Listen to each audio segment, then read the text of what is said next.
Vamos só rezar uma Ave Maria antes aqui, tudo bem? Vamos. Ave Maria, gratia plena, Dominus tecum, benedicta tu in mulieribus, benedictus fructus ventris tui, Iesus. Santa Maria, Mater Santa Dei, Maria, Mater Dei, ora pro ora nobis peccatoribus, nunc et hora mortis nostri. Amém. é isso. Bem, vou começar Maravilha. aqui e aí eu te passo a palavra. Perfeito. Bem-vindos ao podcast da Contra Errores. E dessa vez estamos aqui com o Pedro Miranda, participante da Confraria Tomista, e que vai estar aqui conosco para falar sobre a ideia do emergentismo, sobre a possibilidade ou impossibilidade do emergentismo na biologia e sobre a tese dele, que ele vai explicar agora em seus pormenores. Pedro? Bom dia, boa tarde, boa noite a todos os ouvintes. Eu sou Pedro Miranda, da Confraria Tonista. Hoje nós vamos falar um pouco sobre vida, né? E essa questão da emergência enquanto um conceito moderno, passível de ser definido ou não, certo? Para que eu possa chegar nesse assunto, que é um assunto bem avançado, tem muitas nuances históricas, filosóficas aí envolvidas. Eu vou contar de modo breve um pouquinho do meu caminho de estudos e acadêmico. Né? Bom, eu iniciei uma graduação em ciências biológicas aqui no Paraná, e eu comecei o estudo ali da biologia e uma questão sempre esteve em minha mente. Né? E essa questão é a seguinte: o que é vida? E toda vez que eu procurava perguntar a algum professor, algum colega, ou algum veterano que conhecia mais do que eu sobre a biologia, né, as respostas eram respostas usualmente tautológicas. Então, a vida é aquilo que se constrói em si mesmo, ou a vida é a ausência de morte, sabe? Ou alguma resposta poética desse tipo, né? É claro que isso fazia aumentar em mim a curiosidade, né, esse mistério, e também uma espécie de desgosto, né? Porque é uma coisa tão evidente para nós, a vida, coisas vivas, né? E nessa época, era 2008, eu não tinha formação nenhuma, né? Tinha acabado de entrar na universidade. Bom, nesse interim, né, eu acabei tendo experiência de campo, né, na biologia, por 4 anos, experiência de campo na área de entomologia, biologia da conservação e espécies bioindicadoras. Então, eu fiquei muito tempo, né, indo a campo, coletando insetos, identificando, olhando para a natureza, né? Eu ia sozinho, às vezes ia com algum colega, e essa foi a minha experiência mais profunda acerca das coisas vivas, né? Olhando mesmo para a natureza, para as florestas, os campos e os rios. E, e nessa ocasião havia um problema da ecologia, né? Não a ecologia no sentido de ambientalismo, ecologia, ciência e ecologia, que é de que modo que os indivíduos se distribuem nas espécies. Por que existem espécies raras, com poucos indivíduos, e por que existem espécies abundantes, com muitos indivíduos? Né? Essa pergunta pode parecer boba a quem não é da área, né? Mas é uma pergunta muito profunda. Né? E eu comecei a estudar essa questão da distribuição dos indivíduos nas espécies, e eu notei que havia ali uma certa matemática, né? Que dá para o ecólogo esses padrões de distribuição. São funções de distribuição, né? De quantidades de indivíduos em espécies. E nisso eu entrei nessa questão mais da matemática, eu notei essa relação entre a quantidade, né, e esses fenômenos de vida. No curso de biologia, quando nós chegamos no último ano, nós temos que escolher um estágio, né, para a gente se especializar. E no meu caso, eu acabei fazendo estágio no laboratório de física teórica, né, para poder entender o significado dessas funções metalíticas, uma vez que o curso de biologia não dá suporte para essa formação mais de exatas, né? Usando o termo comum aí, a gente não tem cálculo, CDI, né? A gente não tem álgebra linear, nem geometria. Então, isso falta no curso de biologia. E eu fui buscar isso na física, nesse estágio, em particular, no laboratório de física teórica. E nesse contato, eu acabei conhecendo, né, o que era o mecanicismo e o materialismo filosófico.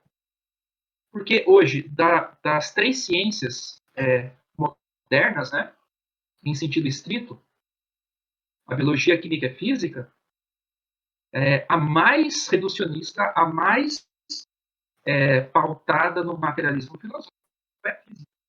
Né? Apesar de que, do ponto de vista de políticas, de ideologias, a mais sensível é a biologia. Né?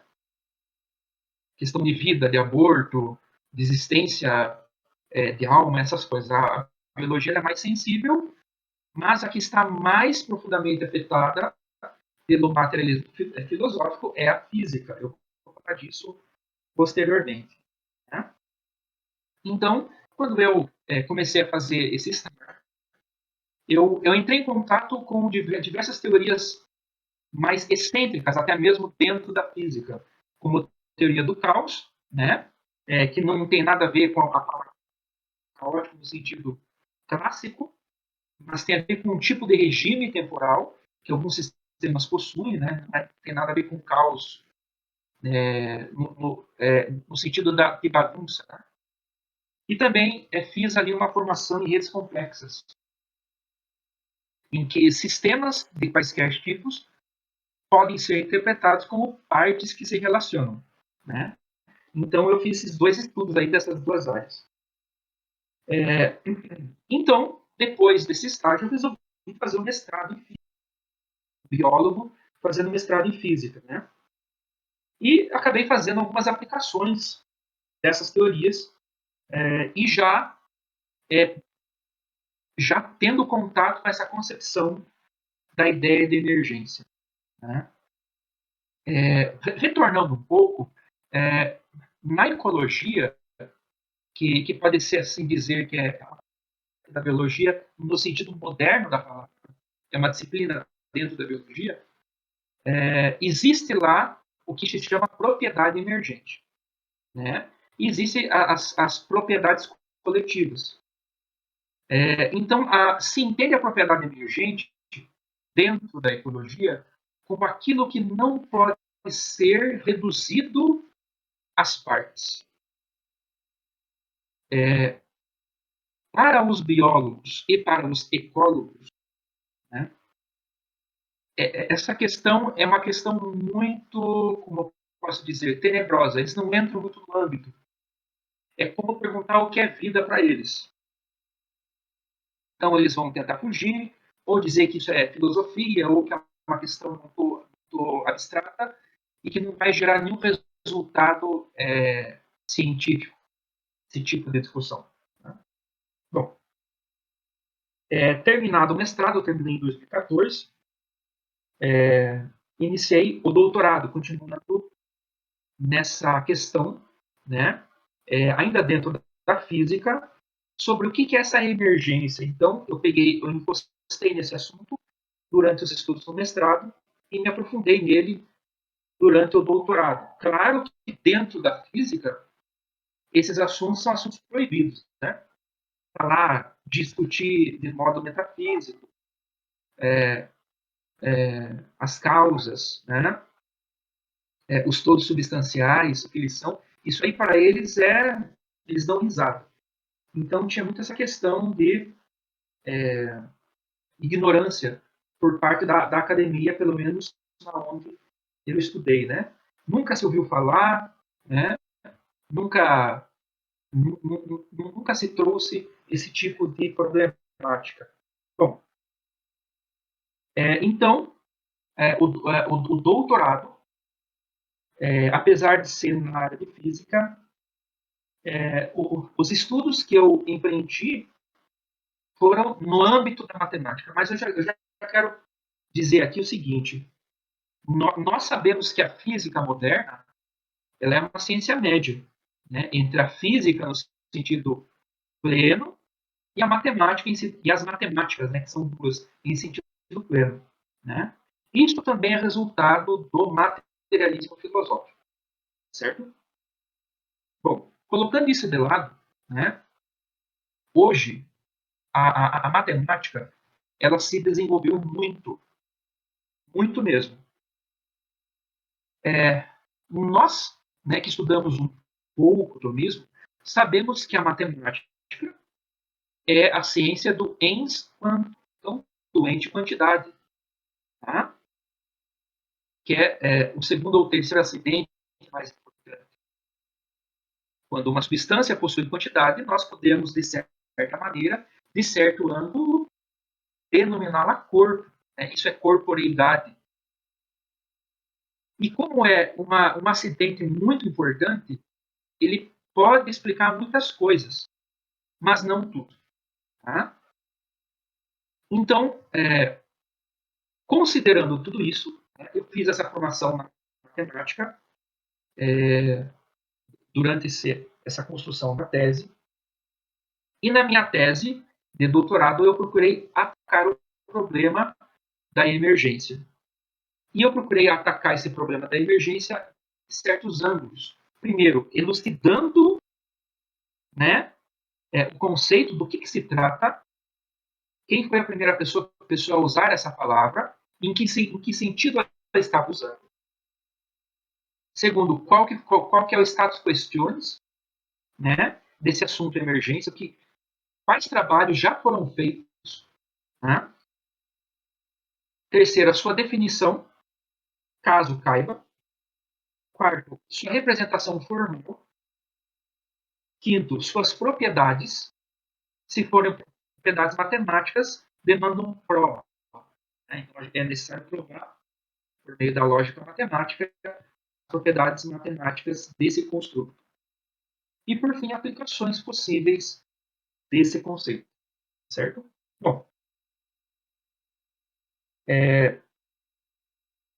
durante a construção dessa tese, foi também o período da minha conversão.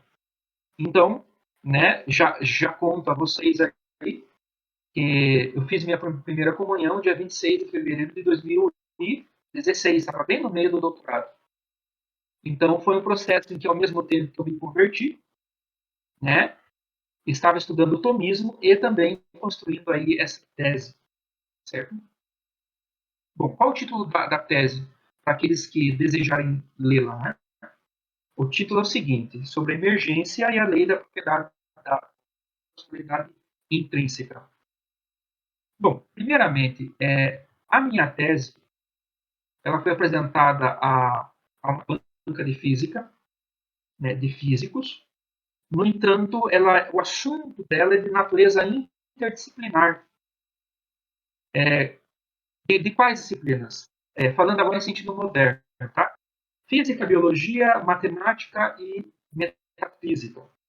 É claro que foi muito difícil manter a parte da metafísica depois da banca, né? A banca usualmente ignora ou então se desfaz desse tipo de discussão, né? Sobre o que as coisas são.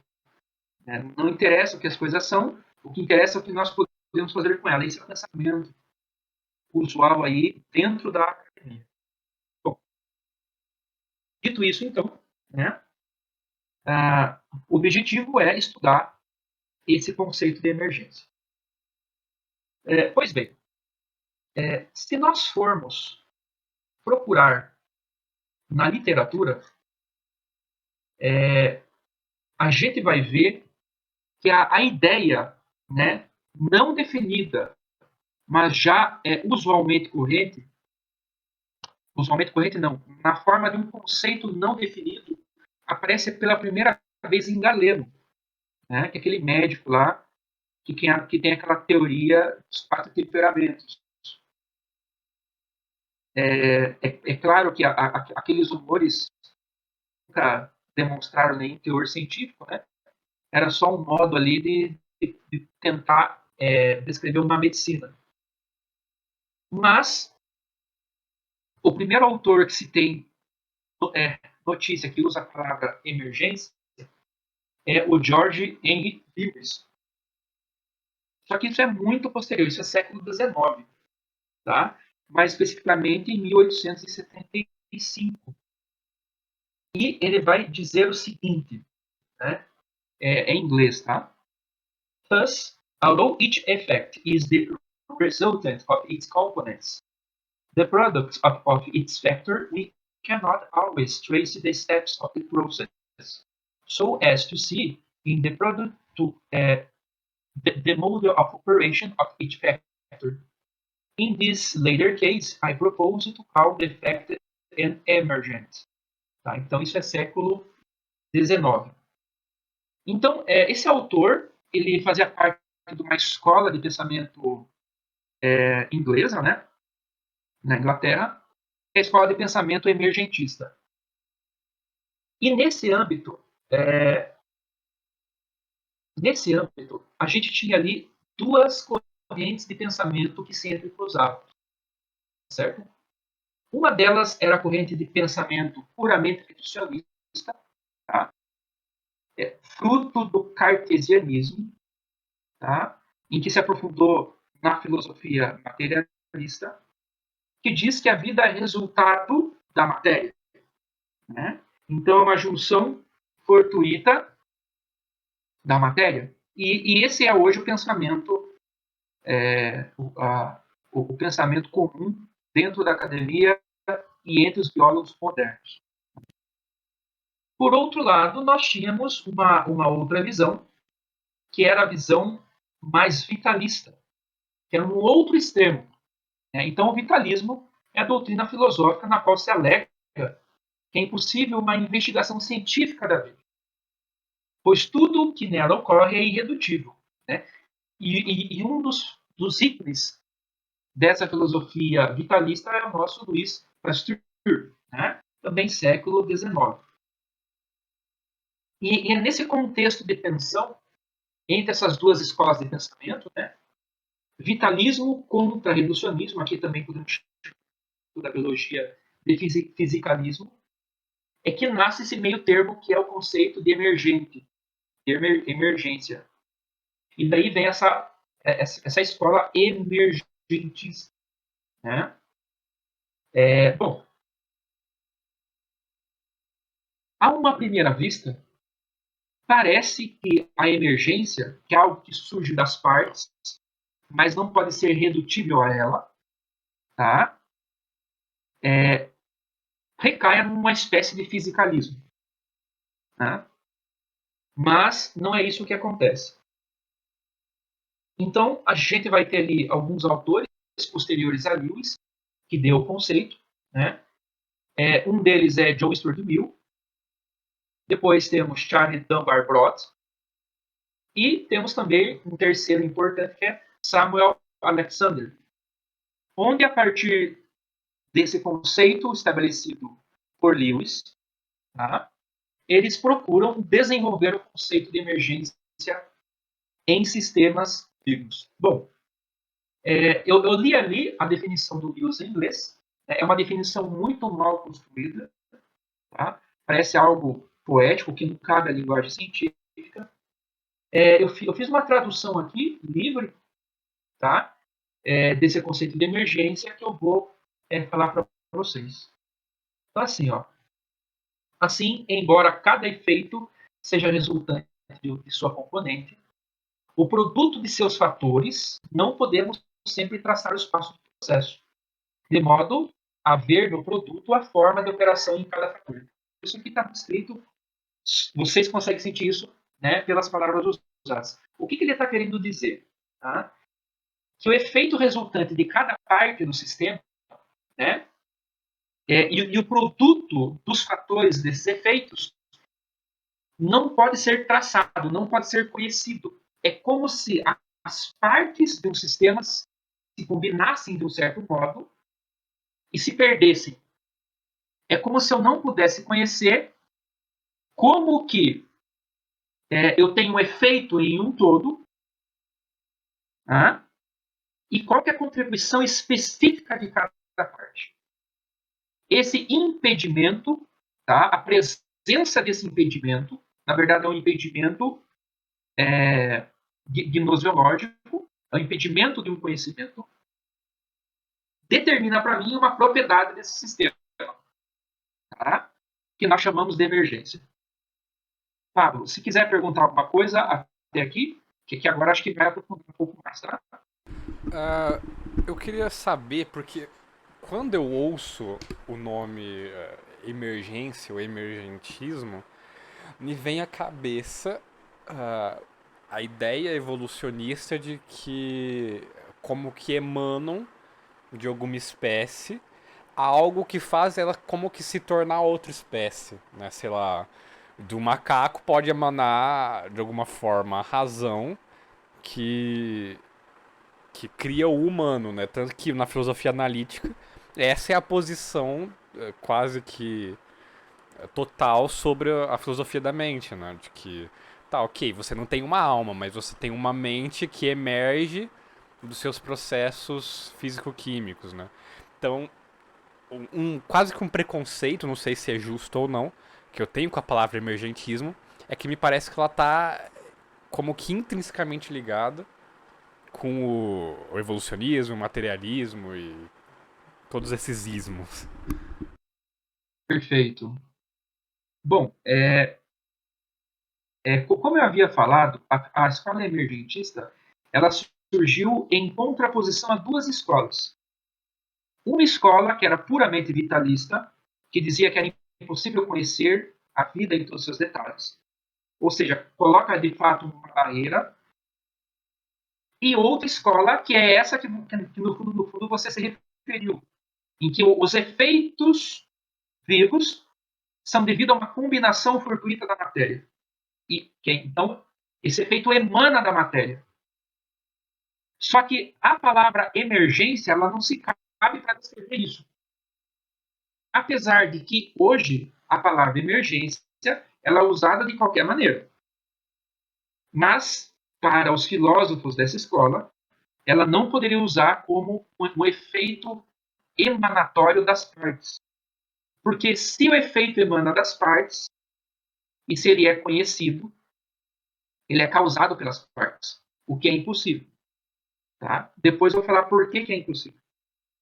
Então, a gente dá um nome de emergência para um efeito que está no todo, mas que não pode ser reduzido às partes.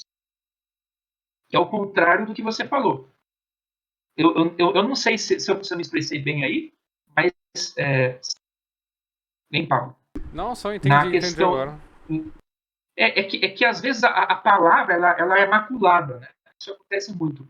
Muitas palavras são maculadas, como por exemplo a palavra matéria, é maculada também devido ao uso moderno da palavra. A mesma coisa acontece com a palavra emergente. Não que eu defenda que a consciência venha na matéria, isso é impossível, né? O que eu vou defender para frente na minha tese é o contrário, tá? Eu tenho o todo substancial. Esse todo substancial tem certas propriedades, certas faculdades, que demandam um certo comportamento das partes. Isso é exatamente ao contrário. É de cima para baixo, não de baixo para cima. Tá? Em outras palavras, a alma ela dá forma ao corpo vivo. Né? Ela é a forma do ser vivo. A alma é que informa a matéria com o modo que ela tem que se comportar para gerar os efeitos vitais. Então, né, vamos dar um exemplo para ficar claro. A alma está saudável do ponto de vista somático. Né? Então, o coração tem que ter certas características, o pulmão tem que ter certas características, o fígado, o rim. Né? Então, é feito de cima para baixo.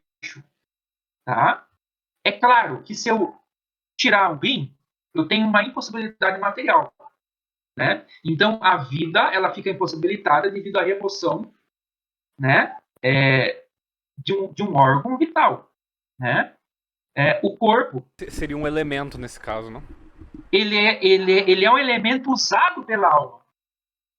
Então, o princípio não é a matéria, não emana do corpo os efeitos psicológicos, os sensitivos, em parte sim, né? Então, os 5 sentidos, creio eu, e também os 5 sentidos baixos internos, têm alguma raiz física. Então, ele usa o físico para que aconteça. Para eu ver, para eu ter a sensação da visão, tem que ter olho, né? Mas eu não posso reduzir a visão ao efeito do olho. Não é o efeito do olho, tá? É uma junção, tá? Da alma que demanda um estado dinâmico das partes, tá? E a esse estado dinâmico é que vem a segunda parte do título da tese, lei de proporcionalidade intrínseca. Eu quero te falar um negócio, foi até o Sim, pode porquê falar. que eu te chamei, que entra em coalizão com os interesses próprios. Tá? Acontece na filosofia analítica, né, que hoje é a filosofia contemporânea, né, mais famosa, né, que eles descobriram que o materialismo puro e simples não faz sentido. Né, que chamaram esse materialismo de reducionista. Que você não pode reduzir a mente a um órgão ou a função de um órgão, mas teria que partir de uma visão holista, né, que parte do todo. E com isso criaram um monte de nomes para o que eu chamo de um materialismo mais sofisticado, que não seria fisicalismo ou monismo anômalo, que é o nome mais famoso que se dá do Donald Davidson. Uhum. E o que eles dizem é sempre trazer esse vocabulário do todo. Então, ó, nós não somos mais reducionistas, nós não somos mais esse materialismo bruto, nós agora somos sofisticados, científicos. Então, esse é o medo principal meu, que acabar você dando espaço para esse tipo de argumento, entendeu? E é Entendi, algo que a gente entendi. poderia investigar depois, né? Claro, Ver claro. os argumentos de cada um e ver o que rola. Mas pode continuar. Perfeito. É que assim, olha, quando esses caras desse materialismo mais sofisticado fala todo, ele considera o todo como uma parte de algo maior, né? Bom, isso gera um problema, né? É a parte da parte da parte da parte. Só que isso tem que ter um limite superior. Eles não consideram esse limite superior. É isso que distingue, né, a, a, a filosofia tomista no sentido de causa eficiente e causa formal desse tipo de materialismo filosófico sofisticado. Porque isso se aproxima bastante, né? Se aproxima muito. Então, eu vou fazer o seguinte, olha, eu vou retornar na questão das causas, tudo bem? Então, a gente bem sabe que nas obras de Aristóteles, a gente identifica ali 4 causas. Né? A causa material, a causa formal, a causa eficiente. E nós sabemos que durante o período do iluminismo, ali, em particular por influência, né, em primeiro lugar, da escola do ímpeto, né, cujo ícone deles é o Giovanni Polidanos, buscou-se reduzir as causas. Então, não interessa mais o que a coisa é, então não se faz a pergunta mais quid est, como se fazia classicamente, não interessa mais fazer pergunta qual que é o fim, qual que é a finalidade. Interessa saber o que é feito, né? E como esse do que é feito se comporta no tempo, né? Como que ele se move. Isso gera essa redução, né? E isso é a redução das causas. As causas foram reduzidas. Então a gente tem aqui a causa material e a causa eficiente. Posteriormente, com esse modelo padrão da física, a gente vai ter a causa eficiente dentro da causa material. Então, tudo que existe são partículas, e essas partículas medeiam campos. E esses campos medeiam interação, seja eletromagnética, gravitacional forte ou fraca, né? O modelo padrão é o suprassumo, né, do reducionismo, no sentido, aqui agora falando, de redução das causas. Quando você tira do horizonte a causa formal, estamos tirando do horizonte, né, o princípio de ato das coisas que têm forma e matéria. Tá? Então, um cachorro não é mais um cachorro, não é mais um corpo informado por uma alma canina. É uma matéria que emana certos efeitos. Que, claro, eu posso dizer que é emergente, se eu estiver usando o conceito erroneamente. Tá? E, claro, alguns deles vão falar, não, o cachorro é uma unidade. Uma unidade do quê? Da população de cachorros. Né? A população de cachorros agora é um ente, né? É um indivíduo, o que é ridículo. Né? Porque a população, a alcateia de lobos de cachorros, não tem ação individual. Ela age de modo coletivo. Tá certo? Então, está aqui algumas limitações disso que você chamou agora de materialismo filosófico sofisticado. Eles notaram isso, tá? Isso é muito sutil, viu, Paulo? Eles notaram que existe essa impossibilidade, eles estão tentando se apropriar de termos, né? Como todo, né? A palavra todo, né, é muito usada na filosofia grega, em Aristóteles, né? Mas aquilo, né, a gente tem os todos, todos de partes integrais, partes subjetivas, né? E assim por diante. Então a gente tem que tomar muito esse cuidado, porque só a palavra aqui não vai informar para a gente o que o interlocutor está querendo dizer. E como você bem observou, hoje eles notaram, né, eles chegaram no limite dessa ciência moderna reducionista, né, e que eles têm que considerar outras categorias de pensamento. Aí que vem toda essa onda aí do uso da palavra emergência e todo. Tudo bem, Pablo? Perfeito. Eu não sei se agora ficou claro a minha posição. Eu entendi sim, entendi sim. Inclusive você falou algo interessante que eu não tinha pensado, que quando esse povo fala de todo, eles estão, na verdade, cortando o que realmente é o todo, porque eles não levam em conta a alma, eles não levam em conta a causa final, etc. Isso, exatamente. O problema é esse, né? Então, para a ciência moderna, eles chamam de todo, mas eles querem dizer outra coisa. Eles querem dizer conjunto. Tá? É isso que eles querem dizer. Conjunto de partes para ele é todo. Então, uma garrafa de água para eles é um todo. Assim como o cachorro é um todo. É claro, os dois são conglomerado de coisas. No entanto, o que causou o conglomerado garrafa é diferente daquilo que causou o conglomerado cachorro. O que causou o cachorro é a alma do cachorro. O que causa o corpo dele, as suas funções vitais, é a alma, é a vida do cachorro.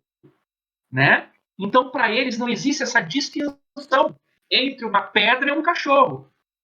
Para eles, são todos. Tá? Então, a gente tem que usar o termo correto.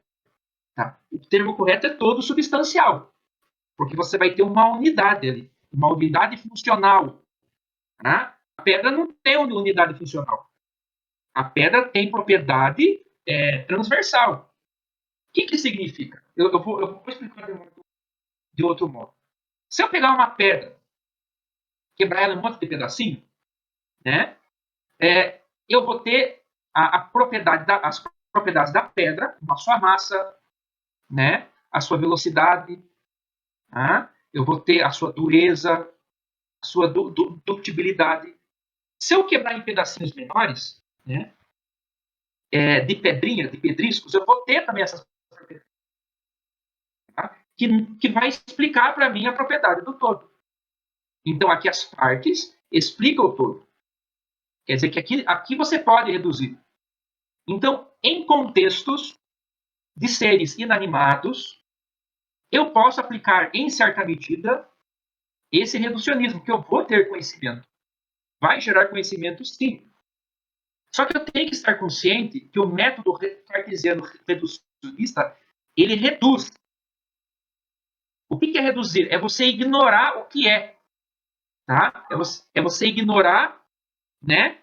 Se é um ser vivo, se tem propriedades, né? Que advém da forma. Que advém da forma. Tá certo? Agora, e se a gente fizer o mesmo para o cachorro? Se eu pegar aqui o coração, né, as tripas, a orelha, o olho, se eu juntar essas partes, eu vou ter a vida do cachorro? Claro que não. Eu não consigo estudar individualmente as partes para chegar, né, no cachorro inteiro. É impossível, isso é impossível de fazer. Por que é impossível? No momento que eu separo o cachorro, eu estou matando ele. Eu estou eliminando um elemento do conhecimento que é a alma do cachorro. Tá certo? Eu não sei se ficou claro aí, Pablo. Sim, ficou perfeito. Então, existem sistemas que são redutíveis em certo grau. Então, se eu pego aqui um cristal, né? Cristal, sei lá, um pedaço de ferro. Eu vou ter ali a rede cristalina, né, dos átomos de ferro, vou ter os modos de vibração dos átomos, eu vou conseguir deduzir a temperatura, né, eu vou deduzir o módulo de Young, vou tirar um monte de propriedade a partir do estudo das partes. Claro, são propriedades coletivas. Propriedade coletiva é uma coisa, propriedade emergente é outra coisa. Tá? Agora, eu não consigo fazer o mesmo para sistemas vivos. Deixa eu me ver se entendi.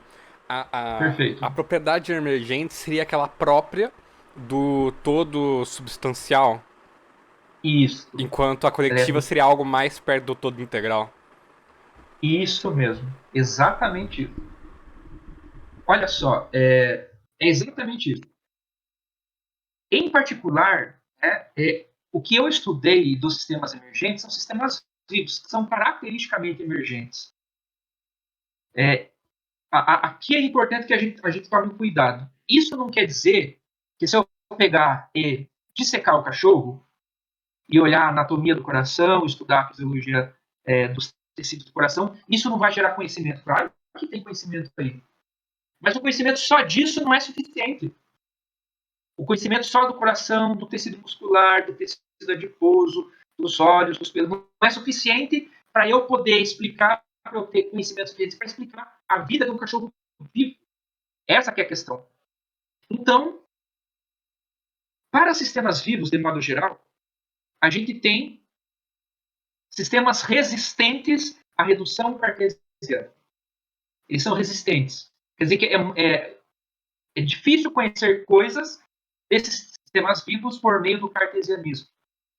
Tá? Por outro lado, sistemas inanimados, como rochas, né, corpos líquidos, esses sim podem ser estudados, né, em parte, tá, em termos do seu movimento, pela física. A ciência por antonomasia, dentro da física, que trabalha especificamente com o reducionismo, é a física estatística. A física estatística é uma elaboração da termodinâmica. Ela busca explicar como que partículas, estados microscópicos, que nós falamos, né, geram propriedades macroscópicas, mensuráveis empiricamente. Por exemplo, se eu pego um recipiente e encho de gás, é um gás monoatômico, não reativo quimicamente. Então, eu consigo deduzir, né, pelo número de partículas que eu tenho, tá, qual que vai ser a temperatura, a pressão e o volume desse gás. Isso é possível de fazer. Isso acontece.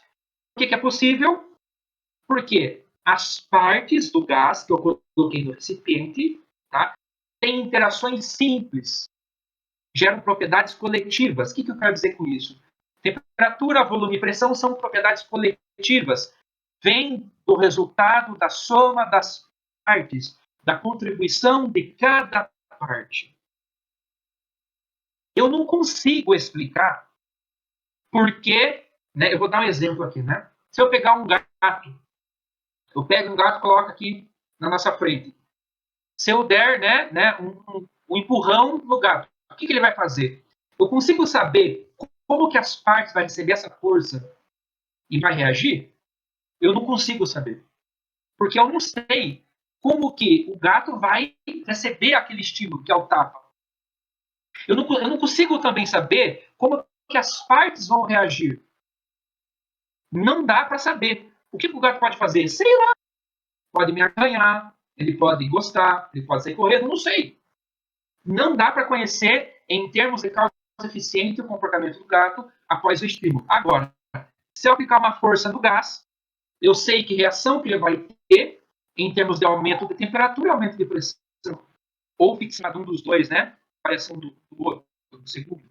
Isso é Certo? algo que o Calderon comenta no El Orden Sobrenatural. Que ele vai tentar explicar, primeiro, o porquê, no sentido mais profundo do porquê, o homem conhece.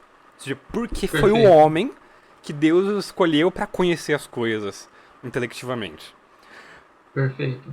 E ele começa explicando que nas coisas naturais, principalmente aquelas que não têm alma sensível, nem vegetal, elas são mais puramente passivas, né? Então, uma Perfeito. São pedra... reativas. Exato, exato. Uma Ela... pedra, ela não tem ação própria. Ela, primeiro, tem uma qualidade de potencial, ou seja, ela é capaz de receber alguma incoação da energia nuclear ou da gravidade, e com a incoação dessas energias, ela pode se mover, mas apenas por reação. Né? Perfeito. Então, Perfeito. você tem primeiro a propriedade passiva, o próprio incoação externa e depois um movimento que é só extensão de algo externo. Né? Ela é como que instrumento de outra coisa. Perfeito. E aí Perfeitamente. você chega no animal. No animal ele já pode agir por si mesmo. Né?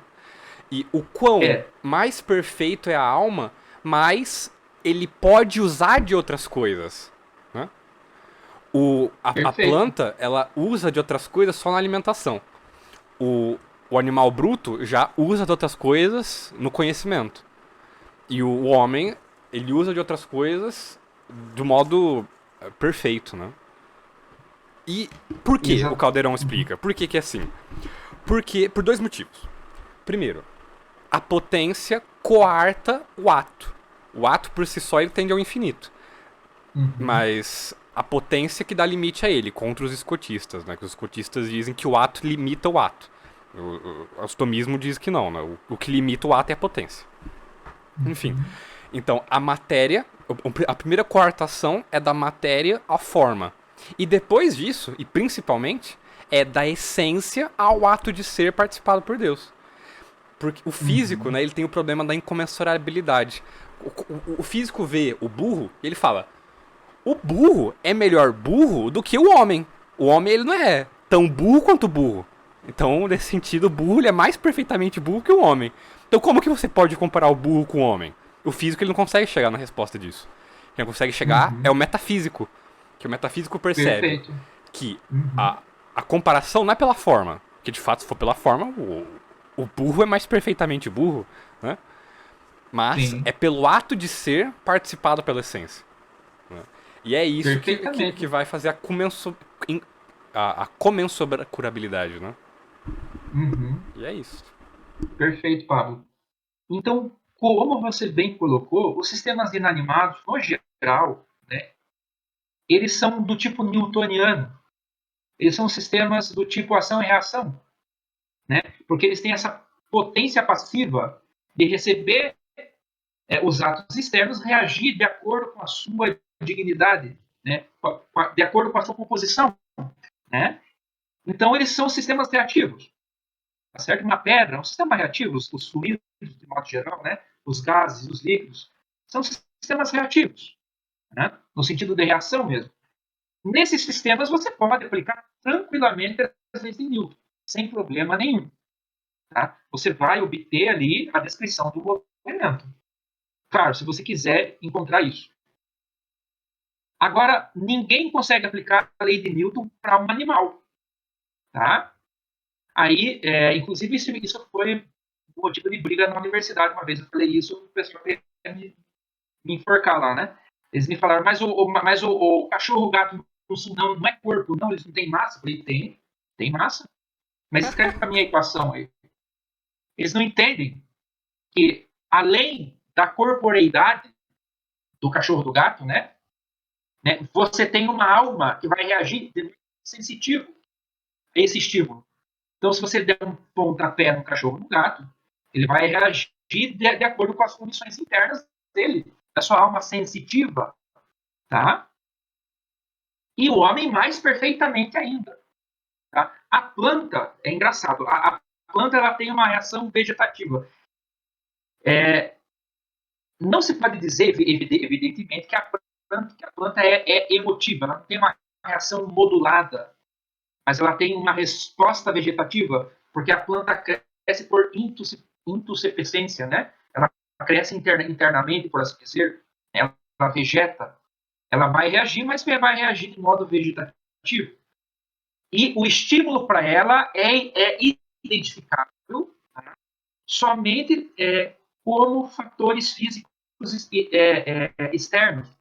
Ela não tem uma dimensão interna. É engraçado, a planta é difícil de entender, do meu ponto de vista, pelo menos, né? Quando a gente entra nesse assunto, a planta, ela recebe os atos, ela tem alma, ela reage, mas ela não reage ativamente.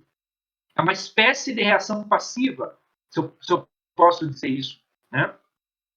Então, se você corta, né, um galho, vai brotar um galho ali. Ou se você coloca a luz de um lado, ela vai crescer de modo oposto a encontrar essa luz, né? Você girar ela. Então, é uma reação vegetativa, uma reação devido ao crescimento, tá? Interno.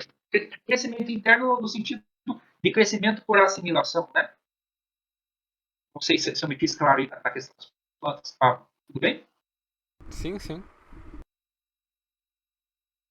Uma vez eu estava numa live com o Dr. Carlos Nogueira e ele chegou a comentar que é como se houvessem graus de todos substanciais.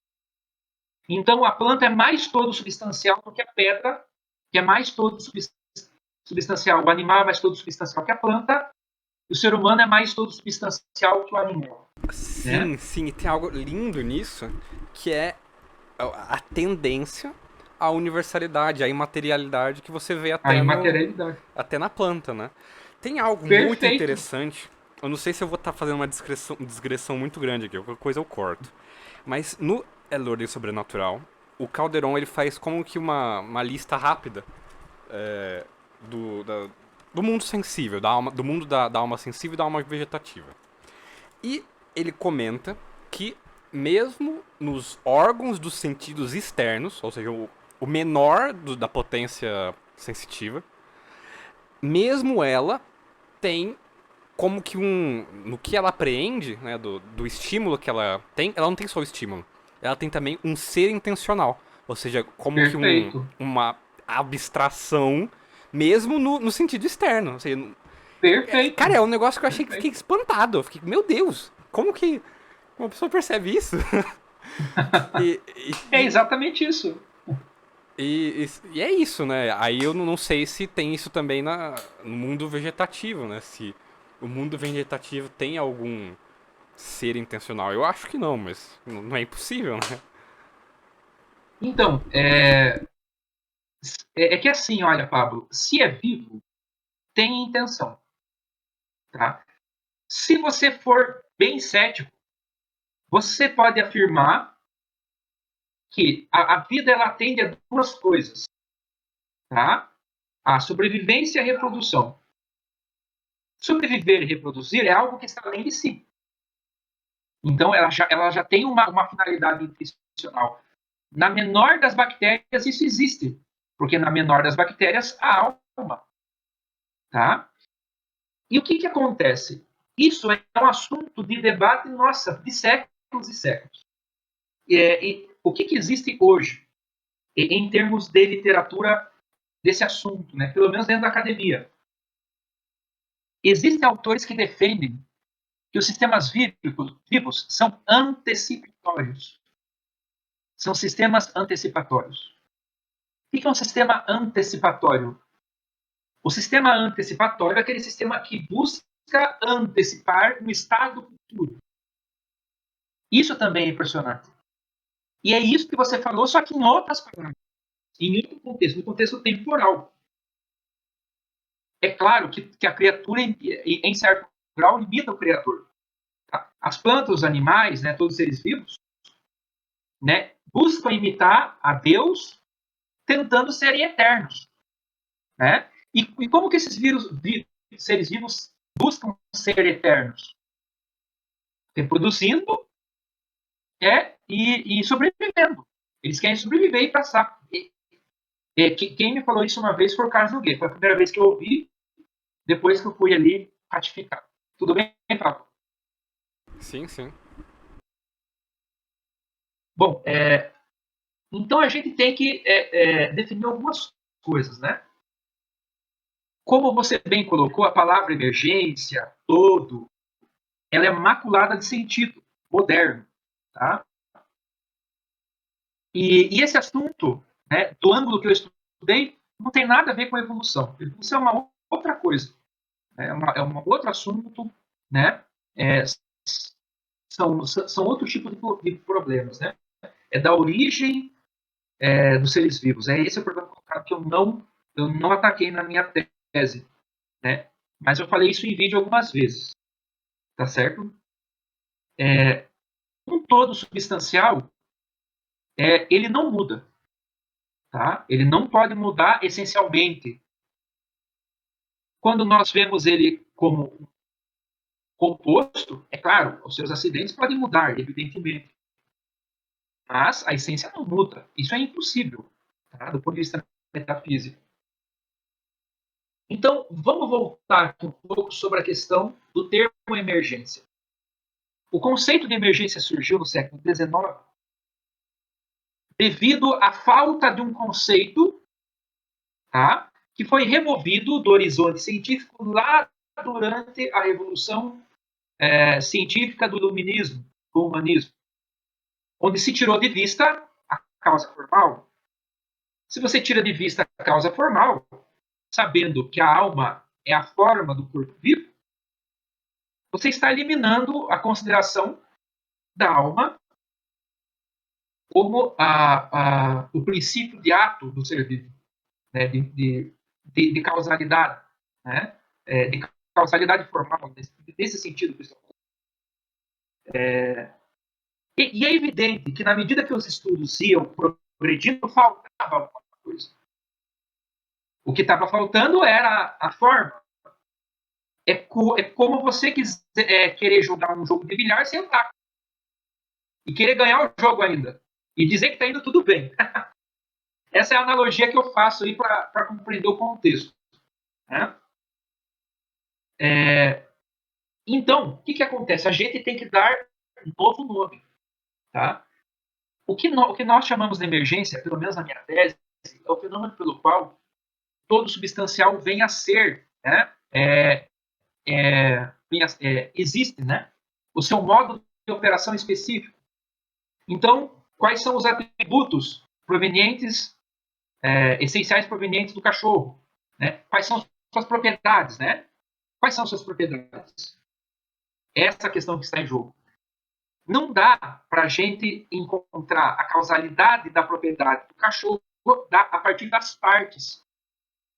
Uma propriedade de um ser vivo usa as partes, né, como um meio, mas a causa não é proveniente delas, o que é exatamente o contrário do pensamento atual. Hoje em dia, a biologia ela é profundamente reducionista, profundamente materialista. E, evidentemente, quem acompanha um pouco dos trabalhos aí, eles caíram no cavalo, né? Tem aquele livro do Richard Dawkins, né? The Selfish Gene, o gene egoísta. Esse senhor ele chegou ao cúmulo de afirmar que, de fato, a individualidade não é um indivíduo vivo, pássaro, árvore, pessoa ou cachorro, mas é o gene. A individualidade está no gene. Né? Olha só que loucura. É Isso é, engraçado esse povo. Minha área acadêmica, que eu faço pesquisa agora, é em linguística, né? E em linguística tem uma tese, né, de que a linguagem é genética. E é engraçado esse povo que ele é materialista, mas dá um jeito de enfiar alguma coisa imaterial nos genes, sei lá, qualquer coisa assim. Cara, é uma loucura. é loucura. É como diz a minha avó, né? Esse pessoal aí da universidade só quer saber de chupar droga, né? Chupar aqueles narguilé. É Então dá isso. nisso. Brincadeira à parte, estou brincando, tá? Brincadeira à parte, a questão é a seguinte: os genes, eles deixaram de ser a unidade causadora e formativa dos fenótipos, né? Os fenótipos são as características biológicas.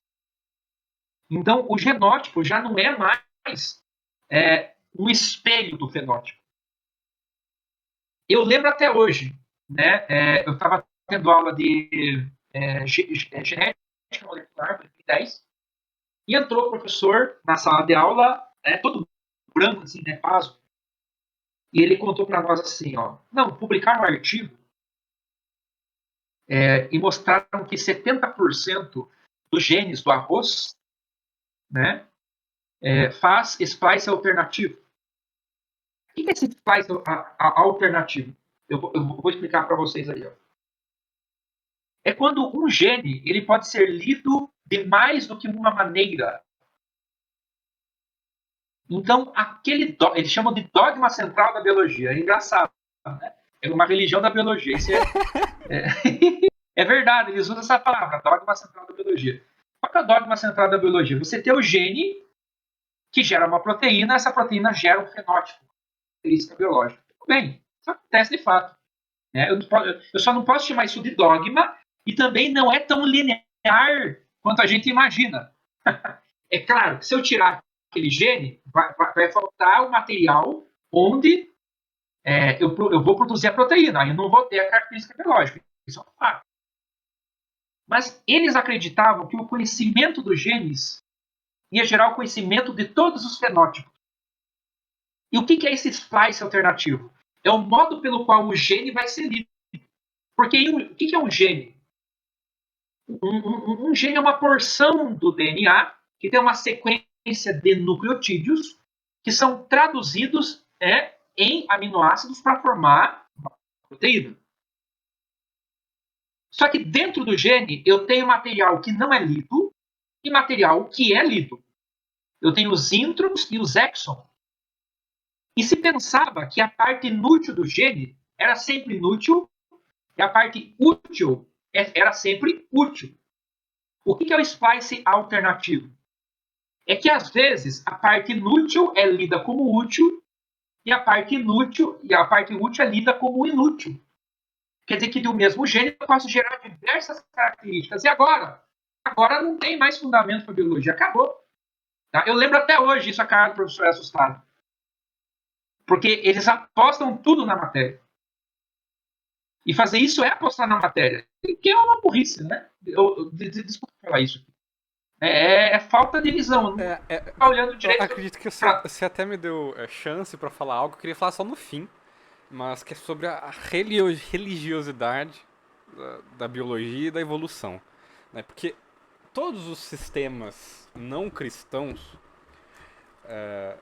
os mais sofisticados, eles criaram alguma forma de emanacionismo ou de evolucionismo à van elétrica.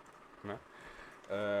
O primeiro que eu consigo me lembrar é da metafísica dos neoplatônicos e de alguns gnósticos, que é emanacionista, né? Então você tem lá Perfeito. o Sim. uno, que é o não ser desconhecido, ele pensa a si mesmo, gera o demiurgo. O demiurgo pensa a si mesmo, gera o espírito pensa a si mesmo, gera a alma pensa a si mesmo, gera o mundo.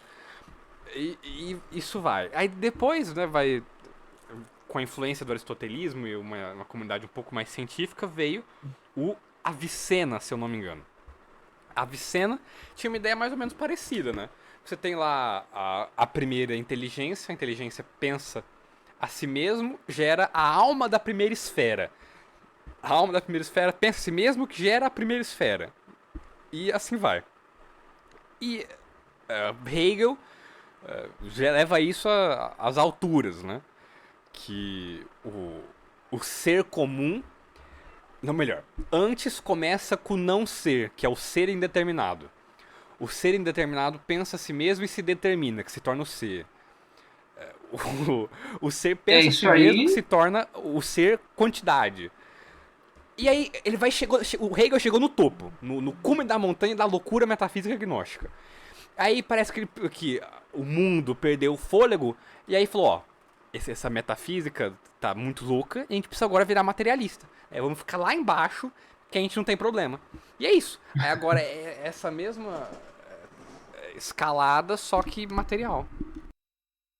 É uma escalada para baixo, né? É uma descida. Então, é impressionante isso. Isso é um fenômeno muito comum, né? Que a gente vê nessas filosofias que se desviam do tomismo. É se perder no caminho. Eles ficam loucos de verdade. A pessoa fica louca mesmo, né? Não é brincadeira, não. Né? Imagina você acreditar que a unidade da vida são genes. Não dá. E assim, eles descobriram isso. Só que eles estão tão envolvidos psicologicamente com a ideia disso que eles tiveram que relegar, né, o centro da causalidade para uma epigenética. Só que aí eles estão se lascando cada vez mais. Né? O que é essa epigenética? Uma sobregenética. Né? São fatores citoplasmáticos que vão dizer de que modo que os genes serão traduzidos. Transcritos e traduzidos, claro, né? Traduzidos. Só que daí o centro de decisão da célula é o citoplasma. Você saiu do núcleo do celular para ir para o citoplasma, mas o citoplasma está tendo influência de tudo no meio celular. Então eles estão muito perdidos. Tá? Muito perdidos mesmo. Por quê? Eles colocaram uma ideia na cabeça que existe uma unidade material causadora. Esse que é o problema. Esse que é o problema. Olha só. Se nós pegarmos uma célula, ela é, de certo ângulo, uma junção de átomos. Esses átomos são combinados para formar substâncias, macromoléculas, né? Proteínas, lipídios, carboidratos e ácidos nucleicos. E essas macromoléculas formam, por sua vez, organelas. E as organelas vão ter funções individualizadas, né? Dentro de membranas, e você vai ter as funções celulares. Só que assim, olha, ninguém vai dizer, ninguém vai afirmar em sã consciência que a célula é um amontoado de átomos. Tem que estar muito louco, né? Mas, ao mesmo tempo, quando eles fazem pesquisas, eles consideram que assim o sejam. Já ouviu aquela frase assim, Paulo? Ah, o ser humano é poeira das estrelas. Né? Já ouviu isso? Já, claro, é Carl Sagan, né? Pois é. E isso é Carl Sagan. Só que, olha só como isso é sutil. Você vê que coisa, cara. Isso aí é um pouco diabólico, né? Por que é um pouco diabólico? Por um lado, isso é um princípio de humildade. Tudo bem. Princípio de humildade. A gente é nada mesmo. Materialmente falando, nós somos nada. Mas nós não somos só poeira de estrela. Ele está pegando o ser humano e reduzindo as suas partículas elementares. Ele fala isso. Tá? Ele quer dizer que ele é humilde. É aí que entra a questão diabólica. É uma língua bífida, de fato. É aí que a gente tem que tomar cuidado com a linguagem, que é a É sua o área, né? curto-circuito de que falava Orlando Fedeli, não sei se o senhor conhece. Eu já ouvi falar desse autor, mas eu não li. Mas, olha, pode falar. O curto-circuito é quando.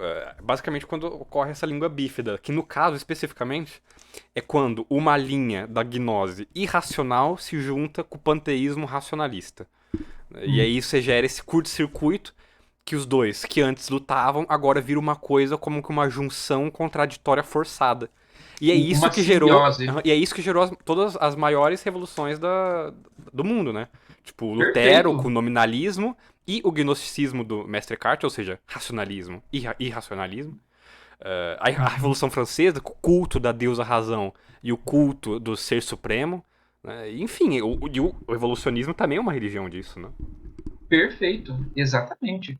Então, a gente precisa tomar cuidado quando a gente vai interpretar essas coisas, né? Mas o que ele quer dizer, né, o Carl Sagan, é que a gente é átomos, partículas. Tudo bem, a gente é. O problema é que a gente não é só isso. Quando ele fala isso, ele está removendo a presença de Deus nos nossos corações. Esse que é o problema. Aí que está o problema, entendeu?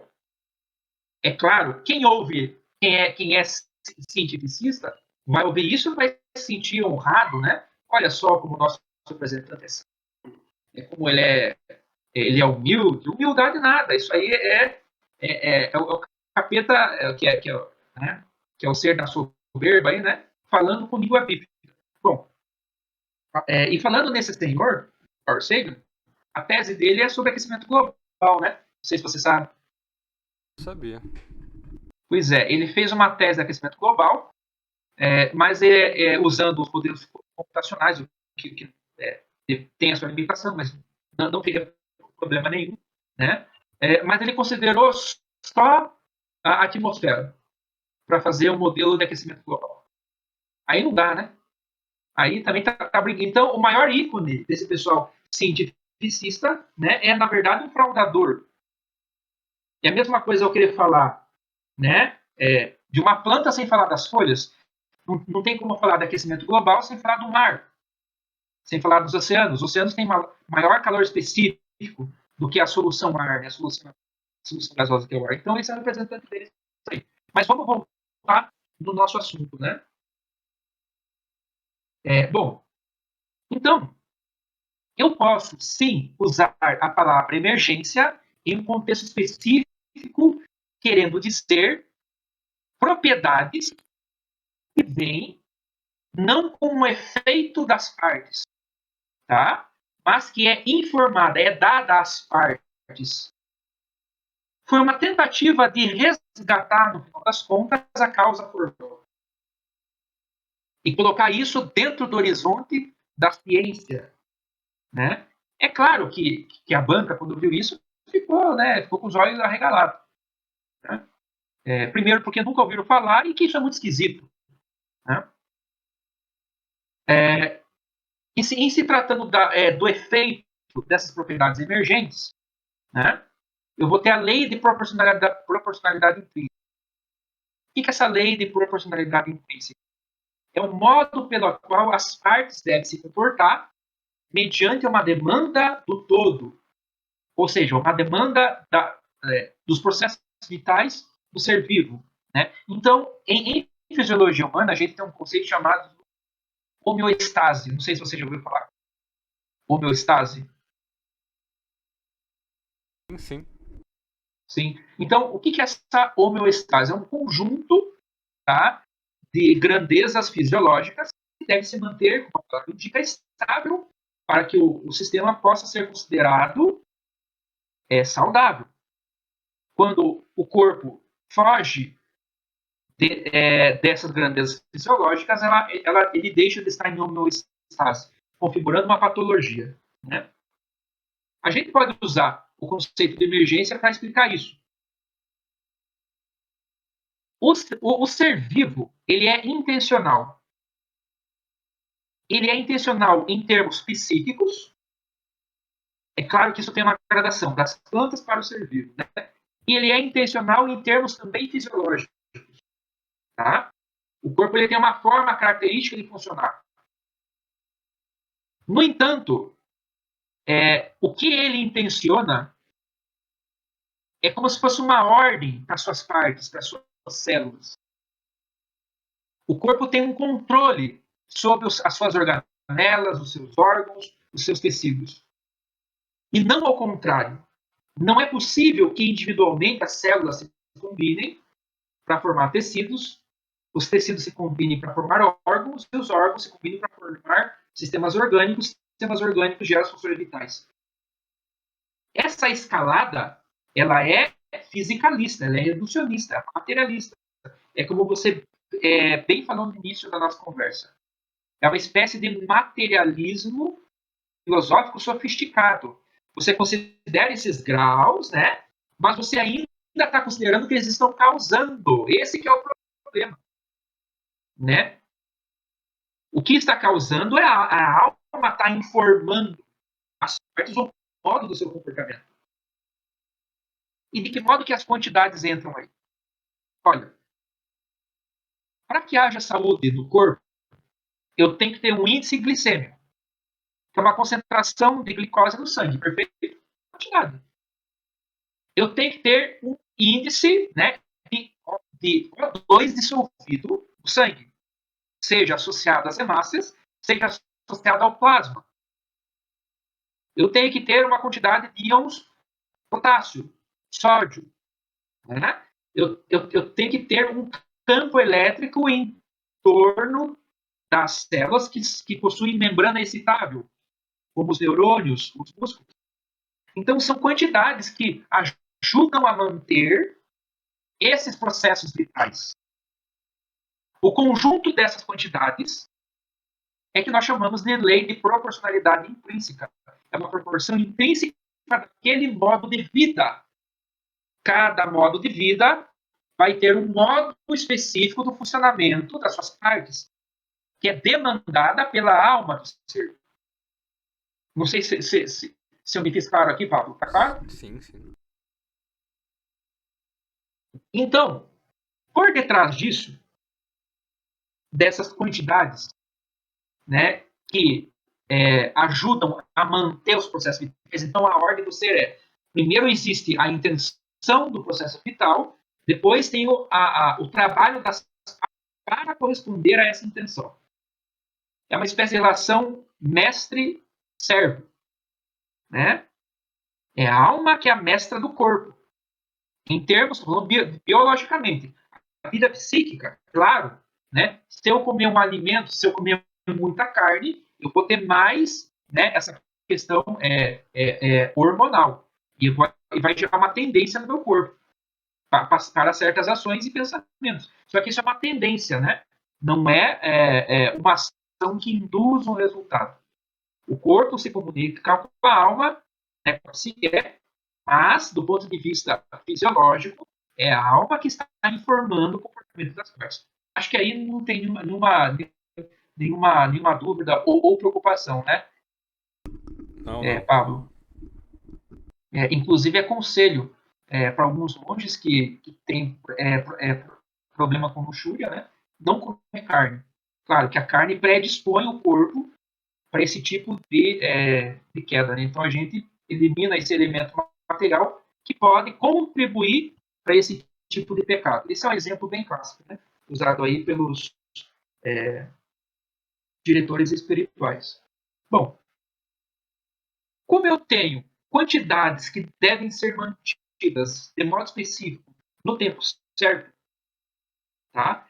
Eu posso, nesse âmbito apenas, usar a matemática.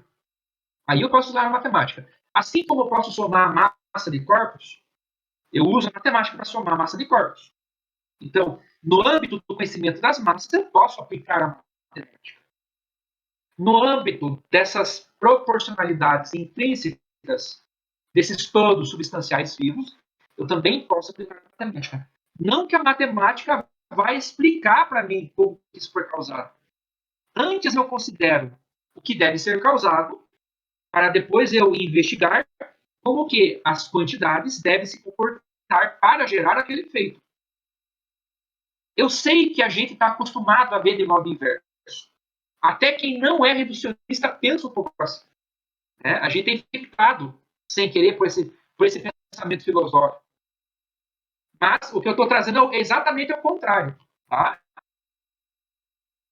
É esse todo substancial vivo que vai informar que modo que essas quantidades devem se comportar. Nesse âmbito, diga, Pablo. Eu até me lembrei agora de uma correção que o professor Nogueira me deu recentemente.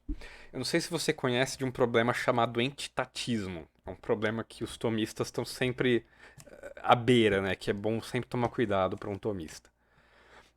Esse problema, ele basicamente dá existência aos componentes, existência e ação, aos componentes de um todo antes da existência do mesmo todo. Então seria, É por isso daí. exemplo, falar que a forma faz tal coisa antes da união com o corpo. Ou que a matéria faz tal coisa antes da união com o corpo. E me parece Impossível. que esse evolucionismo, ou digamos, emergentismo disfarçado, é esse problema. Né? É acreditar que É, a matéria causa forma. Né? exatamente, é uma inversão, né? Porque o polo de ato em um composto, né? De alma e matéria, o polo do ato das funções é a alma, é a forma, e não o contrário, né? É, aí, o que que acontece? Você entrou em um ponto importante, né? É, isso significa que as células não agem? Isso não significa que os tecidos biológicos não agem? Agem. Mas eles agem perante uma intenção. Então, quer dizer que tem algo, do ponto de vista de sequência causal, não de separação de alma e matéria, não é isso que eu estou falando. Eu estou falando que tem uma ordem, né? Do vir a ser aí entre psique e partes. Né? É sempre da alma para as partes. E claro, não existe ação, não existe intenção sem que antes haja o composto, né? O composto de alma e corpo. Isso. Sem ter composto, isso não existe, Uhum. diga. E é perfeito aclarar ainda que parte da alma vai para as partes e volta à alma, né? Porque o ser não age senão por aperfeiçoamento do próprio ser. Perfeito, ele volta à alma, ele não muda a sua natureza. Sua natureza se mantém a mesma, né? Continua sendo alma. Se é alma canina, continua sendo alma canina. Se é alma humana, continua sendo alma humana. Né? A alma não muda, evidentemente. Bom, então, só para finalizar essa nossa conversa aqui, que eu acho que é assunto pesado, né? Até eu tenho muitas dúvidas até hoje, tá certo? É, a matemática por trás disso, ela é bem avançada, tá? Eu apliquei nesse âmbito uma teoria dentro da matemática, mais especificamente dentro da álgebra, né? Que hoje a matemática é álgebra, geometria, análise e matemática aplicada. Essas são as partes da matemática do ponto de vista moderno. Mas, claro, a gente sabe que a matemática tem duas partes. A gente tem a aritmética e a geometria. A aritmética para as quantidades discretas e a geometria para estudar as quantidades contínuas. Hoje, a matemática se tornou tão profunda, que a geometria ela foi generalizada, foi abstraída por uma nova área chamada topologia, e a aritmética foi generalizada, foi abstraída por uma nova área chamada álgebra. Tá? O que trabalha a álgebra? A álgebra basicamente trabalha com conjuntos estruturados e suas propriedades, evidentemente. O que é um conjunto estruturado? Então, por exemplo, se eu pegar os números naturais e a soma, né? Então, eu tenho um conjunto, que é os naturais, né? 1, 2, 3, aqueles que eu posso usar, e uma operação, que é a operação da soma. Quando eu penso essas duas coisas juntas, o conjunto dos números naturais e a operação da soma, isso forma para mim o que nós chamamos de grupo. Grupo é um conceito da álgebra. Tá? O grupo tem certas propriedades características. Agora, se eu pegar os números inteiros, a soma e a multiplicação, não é mais um grupo, agora se torna um anel. Se eu pegar os números reais com a soma e a multiplicação usual, agora eu tenho um corpo. Tá? Então, assim, dentro da álgebra, a gente busca identificar esses construtos, que são conjuntos. Esse conjunto pode ser um conjunto numérico ou não, não importa. Pode não ser número, tá? Pode ser um conjunto de coisas, não interessa. pouco interessa para matemática. Tá? Para álgebra, o que interessa é estudar as propriedades desses construtos, que é esses conjuntos, mais essas operações. É claro que os exemplos que eu dei aqui são exemplos comuns, né? Que a gente aplica no nosso dia a dia. Número inteiro, natural, real, racional e irracional. São os números que nós usamos hoje, os complexos, né? Nós usamos também. São esses números explicados. O físico usa esses números. O matemático pode usar ou não interessa para o matemático. Os elementos que compõem o conjunto que ele quer estudar. Aí, o que acontece? Existe uma hierarquia entre esses construtos.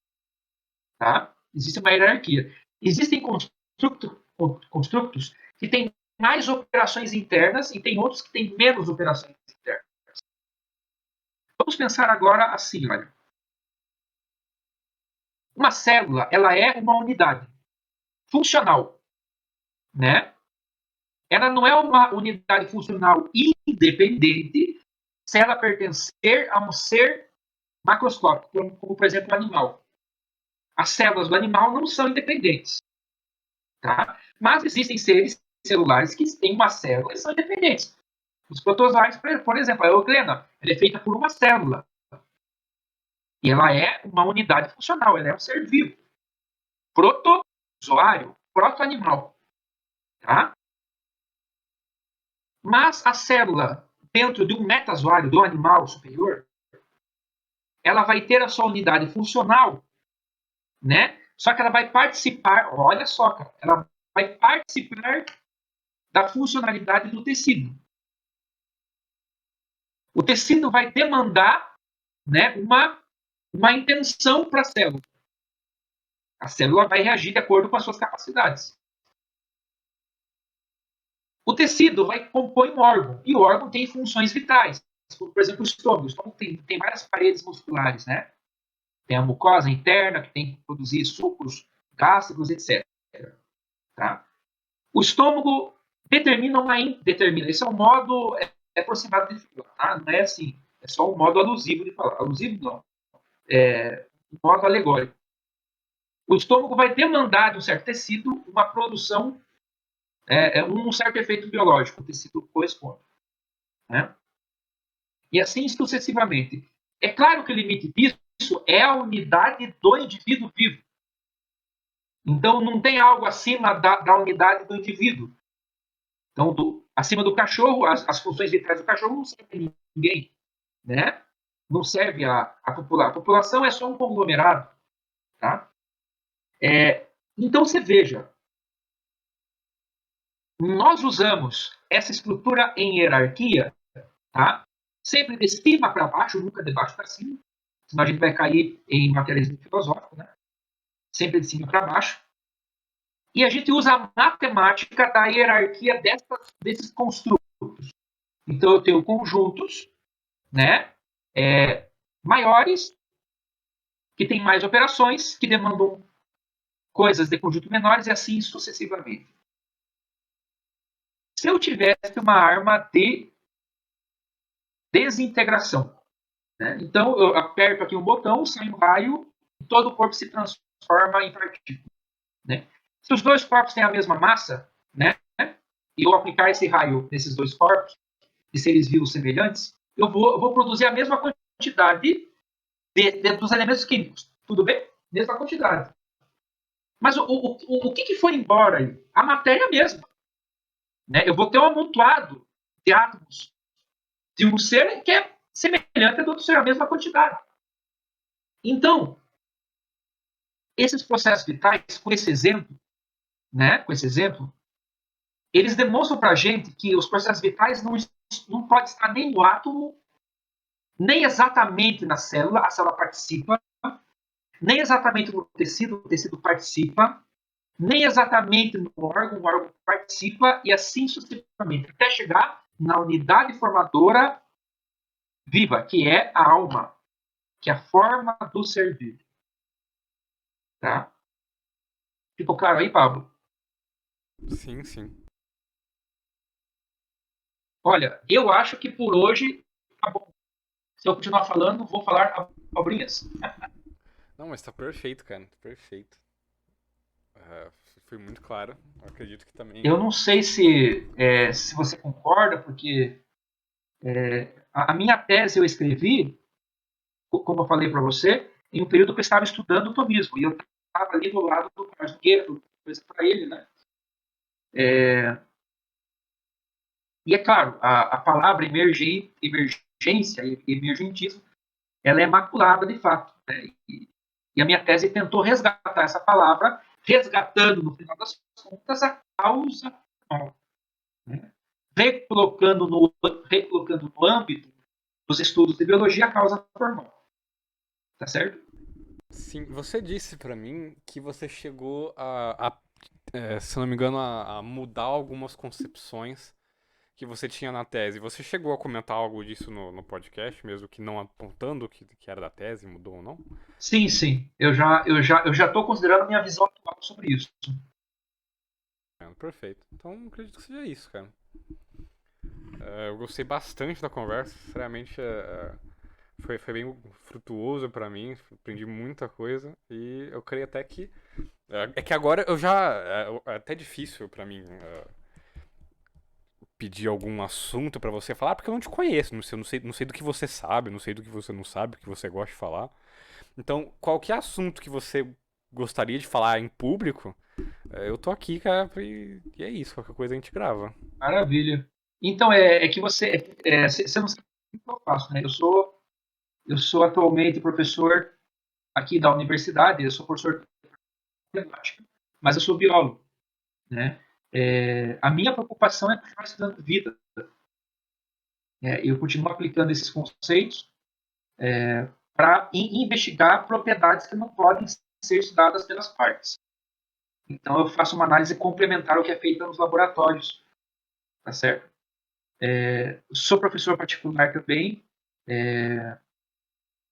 de lógica, um pouco de lógica, né? A introdução ali das categorias, o Hermeneias, e também de grego ático, tá certo? Interessante. E é isso que é com isso que eu trabalho. Se nós fôssemos falar de algo, talvez nós poderíamos falar um pouco de física, na parte de exatas mesmo, né? Que tem muita coisa a ser dita, tem muita influência que chega até nós e a gente não sabe de onde que vem, né? E a gente não entende direito também uma questão sobre como que atual, esse atual ressurgimento do tomismo, de jovens tomistas, né?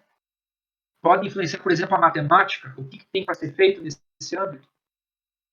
Que eu vejo muito o pessoal formado em física, em biologia, né? Tentar buscar essa ponte entre o tomismo e para a matemática não tem tanto assim, né? Sim. Salvo engano. Não é isso? Sim, sim. Tanto que até na própria escola atomista, né, o professor Nogueira fez só uma aula de matemática, que diz que é algo que tá fora da capacidade dele pra ele poder ensinar, né? Sim, sim. Esse assunto sobre a quantidade, né? Ele é muito interessante. Se quiser, é um assunto que eu gostaria de falar aqui. Sobre a categoria quantidade, né? Sim, sim. Que é o objeto, é o sujeito da ciência matemática. Apesar de os matemáticos não saberem disso. Nenhum matemático sabe disso. Portanto, o que eles estão fazendo? Eles já se perderam. Eles se esqueceram. Que eles estão estudando a quantidade. Porque a matemática se tornou muito abstrata. Muito abstrata mesmo. Sim, isso seria legal. Eu traria até um amigo meu. Esse meu amigo, ele é economista, né? E ele trabalha principalmente na área da economia quantitativa, né, da econometria. E tem horas assim que ele fica totalmente abismado de uns usos que ele acredita que são indevidos para matemática, né? Tipo que Ele critica principalmente estatística. Aí seria com ele, né? Eu até chamaria ele se nós é, de fato a fizermos estatística isso. ela tem uma limitação porque ela trabalha com o que os dados têm em comum, né? Então você está fazendo um recorte. A estatística é produto do reducionismo, né? Mas é um assunto assim a ficar discutindo, né? Falar sobre probabilidade, o que é probabilidade, espécie de frequência. Inclusive, eu sou professor disso também, de estatística, aqui na universidade. Então, Interessante, se cara. quiser combinar um dia aí É, uma conversa com seu amigo, a gente conversa. Sem é, problema nenhum. sim, sim. Mas te falar que o meu interesse mais próximo é em algo que eu tenho visto, que eu comecei a perceber num livro de um autor que eu não gosto muito, mas você deve conhecer, que é o Mário Ferreira dos Santos. Conheço, Se eu não me aham. engano, o livro é Noologia Geral, que ele trata da origem da alma, da origem do ser humano, pra falar a verdade, né? Esses livros assim, sinceramente eu nem pego pra ler, sabe? Mas esse autor possui uma boa tradução da Isadora do Porfírio, né? Sim, sim. Ele tem uma boa tradução nisso, mas continue, diga. E ele dá uma série de posições que existiram por reação ao evolucionismo, ou até um pouco antes do evolucionismo de Darwin. E Uhum. dentro dos próprios católicos escolásticos, né, otomistas, né, que surgiram com a Eternitatis de Leão XIII, surgiram uma série de posição evolucionista. E eu comecei a pesquisar sobre isso e fazer como que um estado da arte, sabe, um status questiones, Status sobre, questions, aham. sobre qual as diversas posições que surgiram nesse meio tempo, né? E quem sabe quando eu terminar, ou se até você quiser me ajudar na pesquisa disso, a gente poderia organizar e fazer um podcast sobre isso, até quem sabe alguma coisa um pouco mais elaborada, né? Um opúsculo. Que eu tenho com certeza que se a gente escrever algo sobre isso, o professor Nogueira publicaria no site dele. Maravilha, podemos sim, a gente pode se organizar para pensar sobre isso. Uhum, uhum. Mas a questão do Mário Ferreira é que ele tem umas ideias meio pitagóricas. Não, o Mário Ferreira, por si só, eu não gosto dele, né? O que eu uso ele é Sim, como uma sim. fonte, né? Pra ver o que ele fala de outras pessoas. Então, algumas coisas assim, tem alguns conceitos úteis, né? Mas é uma coisa ali, uma outra coisa ali, né? Uma É um coisa relógio aqui. quebrado, né? Um relógio quebrado. Mas a questão é que ele é mais ou menos é um neopitagórico, vamos colocar assim, E né? pior, as ideias religiosas dele, eu já falei isso aqui com o professor Noguê, e vou ter um podcast só sobre isso, com um cara que foi estudioso dele muito, muito tempo, que é das ideias religiosas dele, que ele basicamente foi um dos maiores formuladores doutrinais da maçonaria martinista, né? Que é como que uma maçonaria laicista, só que com roupagem tradicional e católica. Não sabia disso. Que bom que você me falou. Não Se sabia você disso. quiser ver algo um pouco sobre isso, eu e o Noguê falou disso num podcast aqui do meu canal sobre história, né, que nós Uhum. falamos um pouco Eu vou dar sobre uma isso. olhada, então. Vou dar uma olhada. Esse assunto me interessa. Mas é Mas interessante. esses autores assim meio eu até nem pego muito para ler, sabe? Porque o nosso tempo é limitado também, né? E a gente tem a nossa especialidade e se não é uma leitura que a gente sabe que não é saudável, eu nem é para a gente que vai fazer apologética, porque é mais jovem também, né? Para mim já não. Mas assim, o assunto da questão dos pitagóricos, da questão da matemática, porque ela tá meio que deixada de lado. Essa questão não é falada muito, né? Ninguém fala muito o que é uma quantidade contínua, como é que a gente encontra, como é que a gente chega até ela, né? E de que modo que a matemática pode ser importante para a ciência, o conhecimento de fato, né? Como que ela ajuda e qual que é a limitação dela, esse é o mais importante. Porque Sim, hoje sim. a matemática ela é considerada linguagem científica. O problema está Com aí, certeza. entendeu? O problema está na matematização exacerbada. Eu como Não é. Oi, diga. eu mesmo sendo um linguista, ou seja, algo totalmente longe, chega a mim com toda a força essa influência. Uma vontade enorme de matematizar tudo, tudo. Pois é. É que assim, é que a matemática ela trabalha uma das categorias mais importantes, ela está muito próxima da substância. É uma categoria ab-intrínseca, né? Que é a quantidade e a qualidade são ab-intrínsecas, né? Enquanto que as outras são ab-extrínsecas. Então, ela explica muita coisa. Isso é seduzente, é uma espécie de sedução, entendeu? Só que a gente tem que estar bem atento para saber qual que é o limite disso, Perfeito, entendeu, Pablo? perfeito. Ela é poderosa sim, realmente ela é útil, né, para a tecnologia, para muitas coisas, mas ela é limitada. E a gente tem que saber por que ela é limitada. Quando a gente souber isso, aí né, os corações ficam tranquilos. Tudo bem? Perfeito, Pedro. É isso, meu caro. Muito obrigado por tudo. Que mais Eu que coisas agradeço a venham. atenção, espero que tenha sido útil aí, que eu não tenha dado nenhum deslize aí com o que você pensa. Eu não sou um grande estudioso do tomismo, estudei um pouco, todo dia estudo um pouquinho, né? A gente vai gradualmente. Se teve algum erro de doutrina, não sei, você me perdoe. Você me fale também se eu errei alguma coisa depois que você ouviu o áudio.